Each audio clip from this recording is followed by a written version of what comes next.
şəkər əlavəsi olmayan qida sağlam qidadır anlamına gəlmir. Hər dietik bölmədə satılan qidalar heç də təhlükəsiz qidalar deyildir.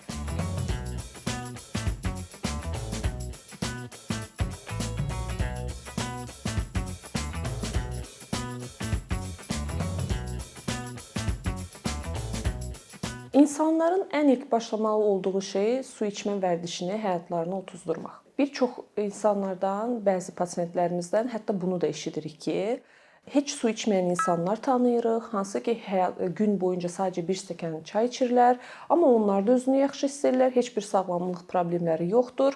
Biz niyə bütün günü su içməliyik? Bir də belə bir şeylər oxuyuruq ki, aldığımız qidalardan, özəlliklə çiğ tərəvəzlərdən və meyvələrdən bədənimizə yetərli suyu almış oluruq.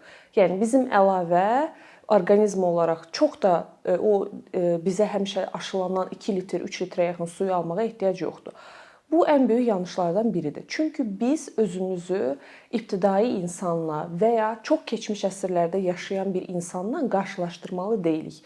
Bizim müasir insanın ən böyük problemi çoxlu toksinlərə məruz qalmasıdır. Bu toksinlərlə bədənimiz ibtidai insan kimi, keçmiş əsrin insanı kimi tərəvəz və meyvədən aldığı maye, su miqdarı ilə təmizləyə bilmir. Ki qidalanmağımızda da yenə biz proteinləri çox istifadə edən bir xalq olaraq zülalların atıq maddəsi var bədənimizdə, urik turşular dediyimiz. Bunların yenə börəklərdən atılması üçün siz bədəninizə su ilə dəstək verməlisiniz. Yəni hər addımda bədənimizə ən ilk verə biləcəyimiz sağlam dəstək əslində yetərli miqdarda su almağımızdır. İlk öncə bunu vərdiş halına gətirməliyik. İkincisi isə edilən ən böyük yanlışlar suları plastik qablarda istifadə etməyimiz. Çünki biz oradan əlavə yenə bədənimizə toksik maddələr alırıq. Plastik qabları yerinə şüşə qablardan istifadəsi, hətta müasir dünyada biz bilirik ki, artıq su qablarını daşımaq bir inkişaf etmiş insan davranışıdır ki, biz insanların yanında özlərinə məxsus su qablarını görürük. Bu su qablarını istifadə etmək, ilk gördüyünüz yerlərdə onları hansısa bir su mənbələrindən doldurmaq daha sağlam bir vərdişdir.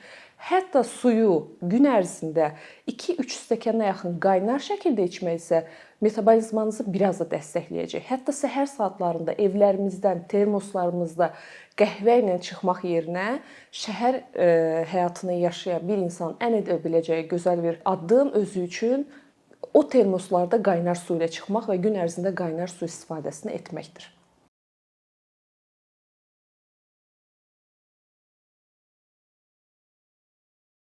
Sağlam vərdişlərdən ən önəmlisi məncə pəhriz eləməyə başlamaq deyil, həmən özümüzə spesifik pəhrizlər axtarmaq deyil, onun yerinə zərərli olan qidaları çıxartmağımızdır. Bir çox pasientlərimizdən və ətrafımızdakı tanıdıqlarımızdan, hətta öz yaşayış yerlərimizə gedərkən evlərinə alış-veriş edən insanların çantalarına baxdığımızda biz nə görürük? Onlarda mütləq spesifik hansısa bir zərərli qida vardır ki, mütləq hər gün evə alınır. Məsələn, misal çəkmək lazım olsa, şirin, qazlı içkilər. Elə insanlar var ki, deyir ki, mən onlarsız axşam yeməyinə və ümumiyyətlə yeməyə otura bilmirəm. Bunun belə həyatından çıxardılması artıq bir sağlam qidalanmağa bir yoldur. Yəni sırf bir pəhrizi və ya sağlam qidanı axtarmaq yerinə bu vərdişin çıxardılması belə çox yaxşı bir addım olacaqdır onlar üçün. Bəs biz nə edə bilərik? Hər kəs özü üçün bir 5 addımda yaza bilər ki, yanlış vərdişləri nələrdir? Yeməkdən sonra həmən şirniyyat ehtiyacı deyirlər bəzən. Şirniyyat ehtiyacıdırmı? Yeməkdən həmən dərhal çay içmək və ya qəhvə içmək ehtiyacı.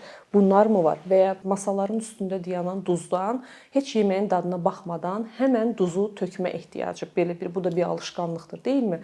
Bunu mu edirəm? Yəni həm etdiyiniz, həm istifadə elədiyiniz, həm də vərdiş olaraq etdiyiniz 5 zərərli maddəni sayıb, onu zamanla, birdən-birə deyil, zamanla həftəlik və ya aylıq hər hansı birini çıxardaraq, bədənimizə öyrəşdirərək, çünki unutmayaq ki, hər hansı bir şeyin həyatımızdan birbaşa çıxması, onun bizim orqanizmimizdə bir tələbatının birdən-birə azalması deməkdir. O isə bir aclıq krizi yaradır. O aclıq krizi isə sizi tutmaq istədiyiniz sözü pozmağa vadar eləyir. Pəhrizlərdə də bu prinsip belə işləyir. Mən pəhrizə girəcəm, birinci gündən həmən bütün hər şeyi çıxardacağam, zərərli hər şeyi, sağlam qidalanma eləyəcəm, bütün günü brokoli, avokado və yaşıllıqlar yeyəcəm. 3 gündən sonra o axı öyrəşib də o şirin qazlı içkilərə, onları da bir tələbatı yaranıbdı bədəninizdə. Unutmayın, bütün bunları bədənimizdə yadda saxlayan bir yaddaş sistemi var. Bunu kobud dildə desək, bu yaddaş sistemi sizə həmən bundan vazgeçməyə onsuz da icazə vermir və siz bunu ilərləyən günlərdə istəyəcəksiniz. Birdən-birə bu aclıq halına düşməmək üçün və sonrasında da o dediyiniz pəhrizi pozub o dairəvi kobud bir döngüyə girməmək üçün, hansı ki ondan çıxa bilmirsiniz, bunun yerinə tək bir şeyi seçib və tək bir şeyi çıxartmaq.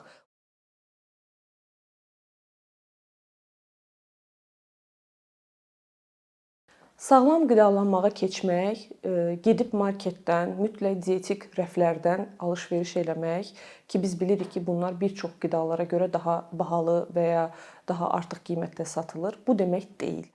Bayaq ki də izah elədiyim kimi, zərərləri çıxartmaq birincidir. İkincisi isə sadəcə bundan başlasanız yetərlidir.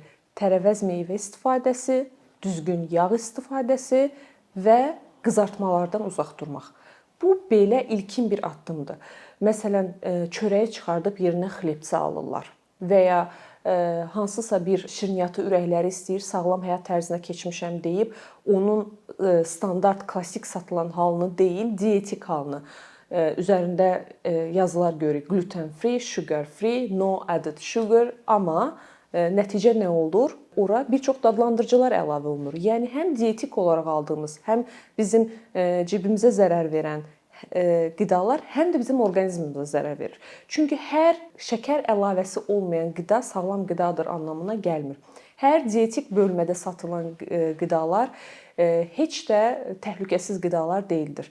Ki bunların bir çoxunun tərkibindəki həm qoruyucu maddələr, həm rəngləndirici, həm dadlandırıcılar sizin hər şeydən öncə ilkin bağırsaq mikrobiotanıza ən ciddi zərər verən qida növləridir, qatqı maddələridir və bağırsaq mikrobiotasından elə bizim immun sistemimizin güclənməsi başlayır, bizim sağlamlığımız başlayır. Yəni ən birinci də qorumanız gərəkən yer də bizim bağırsaqlarımızdır. Buna görə sadə, bəsit şeylər etməyə çalışın. Hansısa bir marketə girdiyinizdə əlavə fərqli rəflər axtarmayın. Onun yerinə sadəcə meyvə tərəvəz satılan rəfə baxın və evinizdə olmayan, indiyənə qədər almadığınız bütün tərəvəzləri alın, çeşidlilik eləyin. Meyvələrdə də eyni şəkildə rənglilik, çeşidlilik eləyin. Rənglilik, çeşidliliyi sadəcə bitkilərdə, yəni o meyvə, tərəvəzlərdə bunlarda etməyə çalışın. Səhər yeməklərini qaçırmamağa çalışın. Hər gün mütləq bir yumurta yeməyə çalışın. Marketlərə girdiyinizdə dietik bölmələrə getmək əvəzinə tərəvəz meyvə satılan bölmələrə keçib, orada evinizdə olmayan, indiyənə qədər almadığınız, gözünüzə dəyən bütün tərəvəz və meyvələri evinizə almağa çalışın. Yəni ən sağlam qidalanma, ən sağlam boşqab rəng çeşidinin çox olduğu boşqab sayılır. Bu rəng çeşidlərinin əlbəttə ki, bitkilərdən təmin olunması tövsiyə olunur.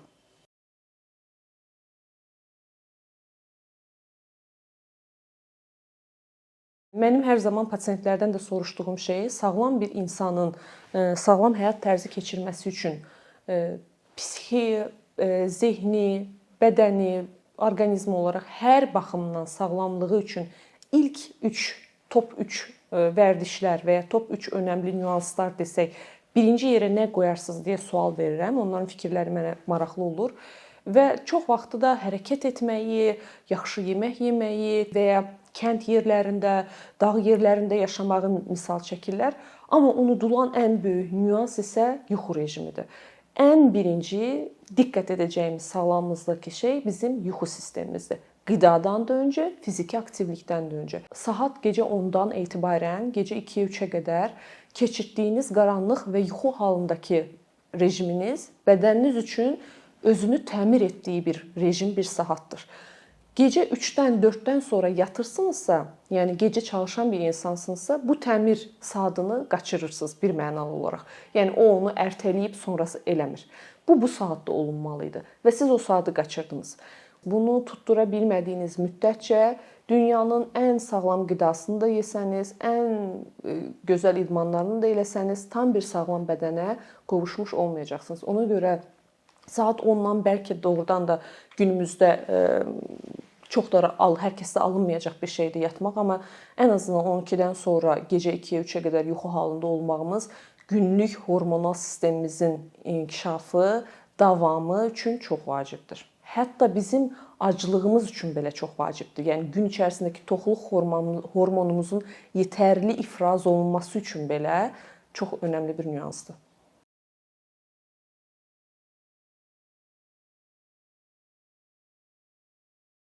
Şəhər həyatını yaşayan insanlar daha çox hava çirkliliyinə məruz qalır, deyilmi? Bundan qoruna bilməyimizin və ya bədənimizi birazcıq təmizlənməsi üçün sizə bir neçə vacib üsullar deyəcəm. Birincisi, hər gün evə gəldiyimizdə mütləq dəri təmizliyi eləmək. Bu bir duş qəbul eləmək ola bilər. Bu bir, əgər çox üzvlərimiz görünmürsə, sadəcə üz yuması, saç yuması da ola bilər. Bunu mütləq etmək və dəriyə qulluq vasitələrinin çox kimyasallardan ibarət olmadığına diqqət etmək, daha çox bitkisel tərkibli olmalarından ki, əlavə toksin də oradan qazanmış olmayaq. İkincisi, önəmli nüans, burun bizim ən çox hava kirliliyini qəbul edən orqanımızdır. O burunumuzu hər axşam gəldiyimizdə duzlu su ilə və ya sirkəli su ilə təmizliyini etmək, yatmamışdan qabaq bu bizim yuxu keyfiyyətimizə də çox yaxşı təsir eləyəcək. Bir də böyük şəhərlərdə yaşayan insanların çox məruz qaldığı şeylər həm qidalanma baxımından, həm hava baxımından ağır metallardır. Özəlliklə neft çıxardan bir ölkə olaraq biz buna çox məruz qalırıq. Burada ən önəmli faktor isə bədəndən ağır metalları çıxardan bir üsulları istifadə etmək. Bunlardan biri də xlorella, spirulina kimi yosun növlərindən olan əlavə qidalar ola bilər. Bu qida əlavələri günlük istifadəsi bədənimizdən ağır metalların atılmasında bizə çox böyük dəstəkçidir. Bir də istifadə etdiyimiz sular, özəlliklə sadəcə içdiyimiz sudan söhbət getmir. Yaşadığımız bölgədə suyu hansı qablarda, hansı hövzələrdə saxlayırlar? Biz oradan ağır bir metala məruz qalırıqmı? Paslanmış hövzələrdirmi və s. Əgər bundan əmin deyilsinizsə, həm evinizə gələn suya, çünki çimdiyiniz, qab-qaşığı yuduğunuz sulardan da siz qalıntılarına məruz qalırsınız bədəniniz. Sadəcə içdiyiniz suyun təmiz olması yetərli deyil. Evlərinizin girişlərinə bütün bunlardan təmizləyə biləcək professional hər hansı bir su filtrləri quraşdırmaq. Bu çox vacib nüanslardan biri ola bilər.